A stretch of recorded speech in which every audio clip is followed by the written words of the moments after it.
ಹೊಣೆಗಾರಿಕೆಗೆ ಯಾರು ಉತ್ತಮ ಅಂದ್ರೆ ಸರ್ ಸ್ಕ್ರೀನ್ ಅಲ್ಲಿ ಗಮನಿಸಬಹುದು ನಾವೀಗ ಸಿದ್ದರಾಮಯ್ಯ ಅವರಿಗೆ ಓಕೆ ಇದು ಕಂಪ್ಲೀಟ್ ಆಗಿ 100 ಮಾರ್ಕ್ಸ್ ಸರ್. 100 ಮಾರ್ಕ್ಸ್ ಅಲ್ಲಿ ದುರ್ಬಲ ಎಷ್ಟು, ಸರಾಸರಿ ಎಷ್ಟು, ಉತ್ತಮ ಹೆಂಗೆ, ವೆರಿ ಗುಡ್ ಹೆಂಗೆ ಅಂತ ನಂಬರ್ಸ್ ಹಾಕಿದ್ದಾರೆ. ಸೊ ಇಲ್ಲಿ ಇದನ್ನ ಇಂಟೆಲಿಗ್ರಾಫ್ ಅಂತ ಕರೀತೀವಿ. ಆಕ್ಚುಲಿ ನಮ್ಮ A64 ಏನಲ್ಲಿ ತೋರಿಸ್ತಾ ಇದ್ದಾರೆ, ಆ A64 ಅಂದ್ರೆ ಆಟಿಟ್ಯೂಡ್, ಆಪ್ಟಿಟ್ಯೂಡ್, ಕಮ್ಯುನಿಕೇಶನ್, ಎಕ್ಸಿಕ್ಯೂಷನ್. ಒಂದು ಜನರಲ್ ಮಾರ್ಕ್ಸ್ ಆಗ ನಾವು ಕೊಟ್ಟಿದ್ದು 8.2, 3.9 ಸಾರಿ 9.1 ಅವೆಲ್ಲ ಬಂದು ಜನರಲ್ ಮಾರ್ಕ್ಸ್. ಈಗ ಪ್ರತಿಯೊಂದು ನಾವು ಇನ್ನೂ ಬ್ರೇಕ್ ಡೌನ್ ಕೊಡ್ತಾ ಇದೀವಿ. ಬ್ರೇಕ್ ಡೌನ್ ಅಂದ್ರೆ ಏನು ಗೊತ್ತಾ, ದುರ್ಬಲ ಯಾವುದೋ ಒಂದು ಕ್ಷಣದಲ್ಲಿ ಆ ಪರ್ಟಿಕ್ಯುಲರ್ ಕ್ಷಣದಲ್ಲಿ ಅವ್ರು ಆಕ್ಷನ್ ತಗೊಂಡಿಲ್ದೆ ಹೋದ್ರು ಕೂಡ ಅದನ್ನ ದುರ್ಬಲ ಅಂತೀವಿ. ಮತ್ತು ಕನ್ಸಿಸ್ಟೆಂಟ್ ಆಗಿ ಏನವ್ರು ಮಾಡ್ತಾನೆ ಹೋಗ್ತಾರೆ ಅದ್ರ ಆಧಾರದ ಮೇಲೆ if you look at it here, ಇಲ್ಲಿ ಅನುಷ್ಠಾನ ಅಂದ್ರೆ ಎಕ್ಸಿಕ್ಯೂಷನ್ ಏನ್ ಮಾತಾಡ್ತಾ ಇದೀವಿ, ಅತ್ಯುತ್ತಮ ಎಕ್ಸಲೆಂಟ್, ಮತ್ತೆ ಇಲ್ಲಿ ನೋಡಿ ಇಲ್ಲಿ ದುರ್ಬಲ, ಸರಾಸರಿ, ಉತ್ತಮ ಮತ್ತು ಅತ್ಯುತ್ತಮ, ಈ ನಾಲ್ಕನ್ನ ನೀವು ತಗೊಂಡ್ರೆ ಉತ್ತಮ ಇಬ್ರು 50-50 ಇದ್ದಾರೆ. ಅತ್ಯುತ್ತಮ 5% ಜಾಸ್ತಿ DK ಶಿವಕುಮಾರ್ ಇದ್ದಾರೆ.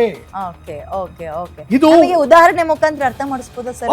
ಉದಾಹರಣೆ ಈಗ ಯಾವ ಅದೇನ ಹೇಳದ್ನಲ್ಲ, ಆಗ ಹೇಳ್ದಾಗೆ ನೀವ್ ಏನೇ ಕೆಲಸ ತಗೊಳ್ಳಿ, ಆ ಕೆಲಸ ತಗೊಂಡಿದ್ನ ಅಚ್ಚುಕಟ್ಟಾಗಿ ಎಕ್ಸಲೆಂಟ್ ಆಗಿ ಮಾಡಿ ರಿಸಲ್ಟ್ ಬರೋ ತನಕ ಕನ್ಸಿಸ್ಟೆನ್ಸಿ ಮೇಂಟೈನ್ ಮಾಡೋಂಥದ್ದನ್ನ, ನೋ ಬ್ರೇಕ್ಸ್ ಅಥವಾ ನೋ ಗ್ಯಾಪ್. ಎಕ್ಸಾಕ್ಟ್ಲಿ ಅದು ಯಾವ ರೀತಿಯಲ್ಲೂ ಅದು ಬಿಟ್ಕೊಡ್ದಾಗೆ ಅದನ್ನ ನೀವು ತಂದು ಕೊಟ್ರೆ that is what is called execution.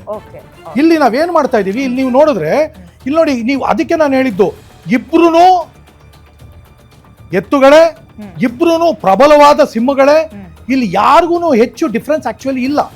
ಆದ್ರೆ ನಾ ಅದನ್ನೇ ನೀವು ಸ್ಟಾರ್ಟಿಂಗ್ ಅಲ್ಲಿ ಹೇಳಿದಾಗೆ ಆಪಲ್ಗೆ ಅದರದೇ ಆದ ವೆಯ್ಟ್ ಇದೆ, ಆರೆಂಜ್ಗೆ ಅದರದೇ ಆದ ವೆಯ್ಟ್ ಇದೆ, ಇಬ್ಬರನ್ನು ಕಂಪ್ಯಾರಿಸನ್ ಮಾಡಬಾರ್ದು. ಆದ್ರೆ CM ಪದವಿಗೆ ನಾವು ಇಬ್ಬರಲ್ಲಿ ಒಬ್ಬರನ್ನ ಆಯ್ಕೆ ಮಾಡಬೇಕು ಅಂದಾಗ ಈ ರೀತಿ ಕಂಪ್ಯಾರಿಸನ್ ನಾವು ತರಲೇಬೇಕಾಗುತ್ತೆ.